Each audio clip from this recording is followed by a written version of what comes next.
some time. I was the last patient, so we entered into a conversation, and he's a good talker, so we talked, and then I started talking to him about, Jesus Christ. I said, what all you say is true. There is soul, there is life after death, and all what you say is true. But tell you one thing, I enjoy sinning. And I will sin as long as I enjoy it. I will stop it the moment I don't enjoy it. And he said, every nurse who works with me in this clinic, if those nurses agree, I will have sex with them. I enjoy. I won't force anybody. That's my philosophy of life. I know there is God, I know everything. But for me, enjoyment is my God. So his worldview is what? So your enjoyment, his worldview is as long as it provides enjoyment, do it. If it doesn't give enjoyment, stop it. Don't do it. So that's what hedonists will do. They're utilitarians. As far as something has a utility, has a usefulness, you have it. So right and wrong and everything is decided by utility. Is it good? Is it profitable? Has it a purpose? Take it. Whether it's communism, socialism, capitalism, whateverism, is it a gun or a knife? Is it useful for the community? Keep it. That's what it is. Churches? Is it useful? Then keep it. If churches are not useful, convert them to shop or something. That's what it is. So that's a major thing, So everybody, what we say that everybody has their worldview, but the worldview is different. Everyone approach life differently. None of these people will approach life alike. They all approach life differently. The viewpoint is different. They see everything in life differently. Yes. So it's so much necessary that we must have the right viewpoint, which I believe only the Christian biblical worldview is the right and nothing else is right. You can prove it, nothing else could be right. Yes. Behavior is fashioned and controlled by faith. Behavior is controlled and fashioned by faith. All these systems, they all operate on faith. They all. Doesn't matter you are atheist or you are, agnostics or theist or deist or whoever you are, you operate on faith. I once had an interesting experience, in Trichy there is government engineering college. When I lived there, I used to go every week there for evangelism to the hostel. As we go from room to room, one day the SFI people came and said, well, next week when you come we want to debate. I said, debate on what? Debate on creation and evolution. What's the SFI? Student Federation of India, That's a student wing of the Marxist Party, Yes, and I says, that's fine, Well, I went as usual. There was another brother with me. There were about 25 people. So I said, first of all, let us lay down the rules for the debate. You must have for anything debate. So I said, you can ask one question and I will answer. If I don't have answer, you won. I ask one question, you don't have answer, then I win. That's it. Only one question can be asked at a time. No two people can ask questions. So, okay. So they said, we are 25, you are only one. So go ahead. So I just said, And then I said that you don't believe, you believe in science, right? Yes. I said so you cannot use the word faith or believe. Because science, for every question I ask, you have to give me a scientific answer. You can never use the word I believe or we believe. If I am a religion, my basic is faith. For everything I say, for anything I said, I can say I believe. Okay. So, first question, I said, where the matter has come from? Well, we believe the matter is always there. I said, well, we have an agreement that you cannot use the word. Well, so our debate was over right there. So I said, friends, we both are believers. I believe in a personal God, you believe in matter is absolute, eternal. And evolution is your guiding. You don't have any scientific principle there, I said. Because what is science? Science governs only repeatable phenomena. Science governs only repeatable. If something cannot be repeated, it cannot come under the purview of science. Because science is experiment, observation and interpretation, inference. So you have no experiment, you have no observation, how can you make an inference? The experiment is possible on repeatable phenomenon, right? If something happened millions of years once upon a time by accident, you cannot repeat it, you cannot produce it, you cannot experiment it, you cannot observe it. So your inference is that philosophy. So I said evolution is philosophy. That's fine. You admit it. Don't call it science. But they have their worldview, They have their worldview. I have my worldview because I am a believer in God. So everyone's behavior is fashioned and controlled by faith. Our talk was over in 5 minutes, and 4 of them came and got hold of me and said, "You are a CIA agent." You are a CIA agent. I said, "Is that our debate here?" They have locked that room from outside. So I couldn't go. So I was there and listened to all this nonsense for until midnight when they opened it, and I said, "Thank you." So that's our evolution, creation debate, Very interesting. So our faith influences our values. Our faith influences our values. I believe that there is eternity, there is eternal life, there is a life after death. And I believe that in that life, I have to give an account of all things I have said and done in this life. So that faith is going to govern my actions. If I know that I am going to be accountable for everything I do and say, how carefully I have to say. Because they are going to be dealt with. If I believe there is no life after death, nothing, I can do anything I want. Because I am not accountable to anybody. Not accountable to anybody. Whether you kill or whether you steal or whether you do anything, it's not going to be. You do what you want, what you enjoy. So that's what's happening in the society today. The atheism has given the people a world view where they say that what is beneficial for you, you do it. Is it rape? Is it murder? Is it kidnapping? Is it robbing? Is it whatever is, taking drugs or alcohol? You enjoy it? Go ahead, do it. Go ahead, do it. Because there is no morality, nothing. There is no absolutes. If there is no absolute God, there is no, absolute values. All are relatives. You are living in a society where stealing is the law. Like in Tamil Nadu, there is a village where stealing is. Their God is, actually a robber God, And stealing is there. Everybody steals. And, it's not wrong. Stealing is not wrong. But in another society where, you believe in accountability for everything you do, morality and ethics in God, you cannot steal, you cannot think of stealing. See that? The worldview is very important. So the question is, what is a worldview? I was talking about the importance of worldview. We cannot live without a worldview, but the question is then, what is this worldview? Worldview. What is it? Before going into that, do you have any questions or, I want these sessions to be very active. I don't want to be lecturing here.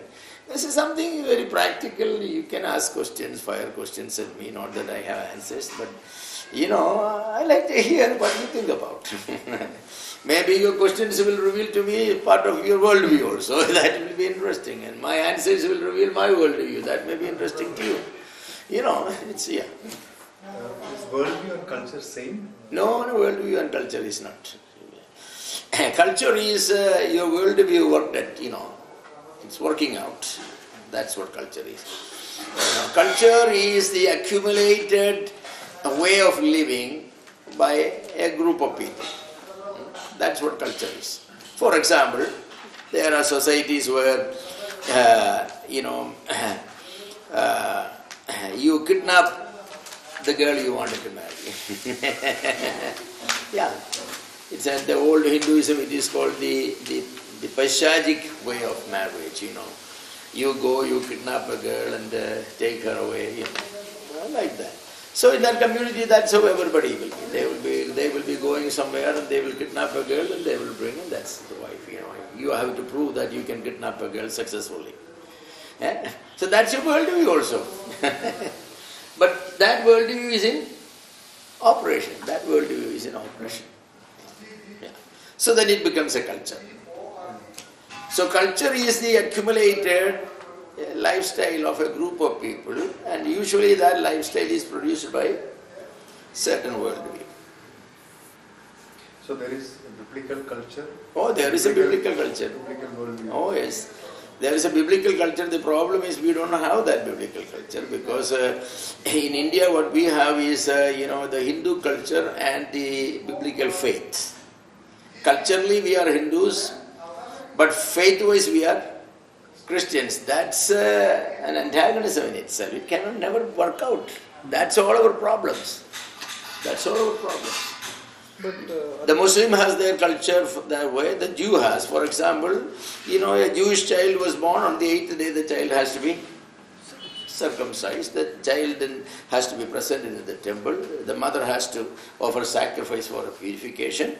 And that child will not be allowed to see a heathen or a Gentile until that child is 12 years old. He cannot leave the camp of the Jewish people, go outside. No exposure to a heathen until that child is 12 or 13 years old. Then that child will be adopted as the son of the law. Only after that he can be exposed to, see. And then once he is adopted as his son of the law or the daughter of the law, the son and the father have equal rights in the properties and everything. He is accepted almost as an adult. That's when Jesus Christ was in the temple debating and arguing with all those things, because he is an adult now. He is no more treated as, a child.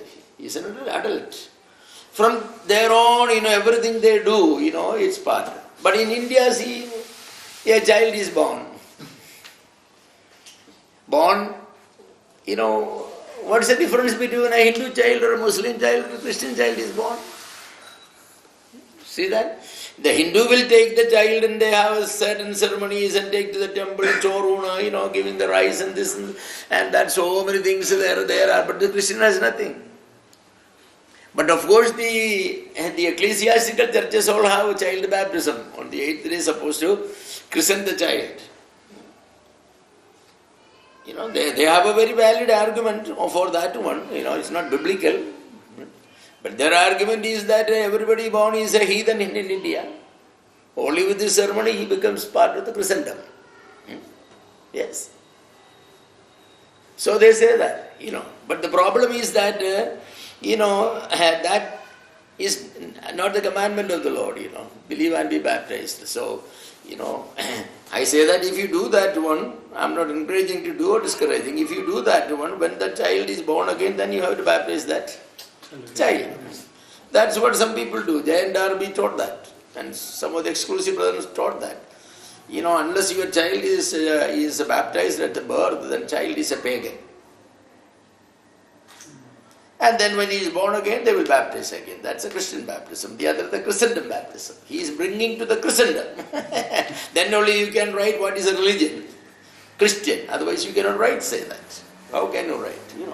So my point is you do that. For me, that's a dedication is equivalent to. That's what I do. When a child is born, the child is dedicated. There is a special service I do for all our children, that we invite all the members of the church and the friends.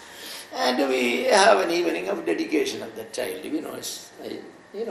Commit that child and take a promise that I will bring up this child, in the discipline of the Word of God, and I will introduce Jesus Christ the child at the earliest, and all that I take a promise. My wife and I take a promise. And then like the child baptism or the circumcision, we have, everybody, friends and all, we'll give them food and there is great joy and all that, that sort of. So, we don't have anything and the child is just born, the child is just born. So we really don't have a Christian culture. That is one of the problems. We need to have Christian culture. But there is a lot of mixture of the Western culture and the Christian culture is understood to be Western No, culture. Western culture is not Christian culture. The Christian culture can come only from the Bible, and Christianity is an Eastern religion. It was started in Palestine. It was not. Can we say like we have to adopt biblical culture, or I will say the biblical. that is more of Jewish culture? No, this is Judeo-Christian culture. Judeo-Christian culture, because the Christianity is grafted on Judaism, as they're using the Paul's example. So everything is not changed. Only those things that are doctrinally important, like part of Judaism, bringing that they are the only ones changed. Circumcision there was for the Abrahamic covenant, but that's we have changed. There are many things that have not changed. The New Testament, no reference. The Jewish people were doing. I think we can do the same thing, like that.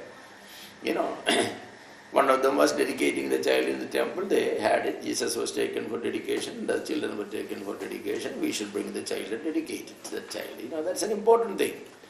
The parents take the responsibility that I will bring up the child, according to the word of God, and it's a great time. It's a good time. What age is that done? What age? Well, as early as possible. I want to say age. Say that 1 month, 2 months. Whenever the woman is up,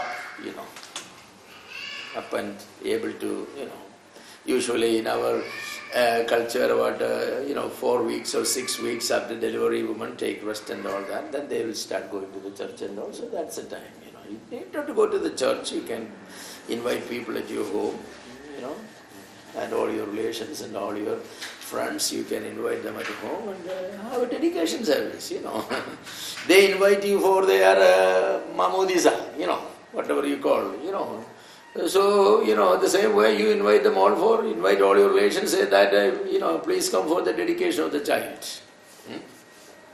What's wrong? So there are many things like that, many things, They teach, Christian culture or the Judeo culture is good. God has not changed them. The Jewish parents were supposed to do 3 things for their children. Number 1, bring them up according to the law, or teach them the law. Teach them the law, the Bible. That was one thing. That we are also supposed to. Every parent is supposed to teach the child. There should be our child catechism. Every child should be able to answer, who made this world? God made this world. Who is God? God is an eternal person. Living in 3 persons, Father, Son, and the Holy Spirit. The questions you ask, everything, the child must be able to say. By the time the 5-6-year-old, basically hundreds of questions the child must be able to know, but our children do not know because we don't teach them. They know what is A for apple, B for ball, but they don't know the other thing because, we are not bringing our children according to our Christian worldview. Then the Jewish father will teach them a trade. Every child will be taught a trade, either shepherding or fishing, or, weaving, knitting, maybe business, whatever. That was part of it. Every child will be taught a trade. Jesus was taught the trade of carpentry. Peter was taught the trade of fishing. Everybody will be taught a trade. And then the parents, after teaching that, give them the capital for that. If he is a shepherd, 100 sheep or 50 sheep, whatever according to the father, he will give. If he is a fisherman, he will be given a net and a boat. Okay, and show that. Now you go to Sea of Galilee and live your life by that one. If it's carpentry, there will be tools for carpentry. That's today also important. Parents give them a dedication whereby they can earn a living. That's what basically it, So every parent is supposed to provide their children an education to make a living. That's their part. Then the third thing is to provide them a wife or a husband. A wife or a husband. That was also part of their responsibility. Well, these 3 things, if we provide for our children, we have fulfilled our duty. You can go always more, like you build houses for them, buy property for them. That's not necessarily, your duty, but that is something, I say, your bounty. You are giving them. God bless you, so you are giving it. But these basic three things people are not doing. You see that? By the age of 12, a conservative, orthodox Jewish child will be able to recite the whole 5 books from memory. 5, the Pentateuch. Muslims do that. The Muslim children, they go for their, their religious school at very early age, and by the time they're 10 and 12, they can recite a good part of the Quran. But look, our children, 10-year-old child, we ask them, Mone oru vakyam parayamo? Yehova ente idayanavuന്നു. See, that sort of, See, because we don't teach them. We don't teach them. We should have a Christian worldview, we should not take them lightly. So, it's very, very important, I will say, very, very important. So, what is a Christian worldview? Any other question? What we have discussed so far. Is it possible to change our worldview? Because in India especially, we all have a very different worldview depending on where we come from. Whether even a Christian of Bombay and a Christian of Kerala will have a very Let me put it this way. You look at the Muslims. They have their Islamic worldview. You go all over the world. You can identify a Muslim. They will pray the same way. They will eat meat the same way. They will bathe the same way. They will clothe the same way. Everything the same. They have no problem in having an Islamic worldview. Why can't we Christians have a Christian worldview? We have great problem, We are asking the question, should Christian women also put the pottu? But that question is never debated by a Muslim. It's never. They have their Islamic worldview. Right or wrong is a different matter, but they have their Islamic worldview. To milk a cow, everywhere in the Islamic world, can milk the cow only exactly the same thing. Because their Shariat law says how a cow is to be milked. Whether our worldview has to go that direction is a different question. But the thing is that Islam has it, but we Christians don't have it. That's why I said that we have a secular, lifestyle and a spiritual faith. The two doesn't go together. No, this is somewhere we need to make change. Who will make change? We have to make change. Deliberately we have to make change. Because the world is telling us what to do, how to raise your children. You cannot decide where to send the children, what to teach the children. You cannot decide whether you want to discipline the children, punish the children. The government comes to interfere. They have no business of interfering that. The parents have the freedom to decide what my child should be taught. The state doesn't have to. State has many other things to do. But what the state is interested, to destroy the worldview of Christians, or if they could, the worldview of Muslims and others, and then bring a secular worldview. A secular worldview. That's what they want. They wanted to secularize their Christianity. So that Christian, he will say, I believe in God, but I live like a heathen. That exactly is what it is. No, we should not do that. We should not do that. So could we change? Yes, I will say, we could change. We could change.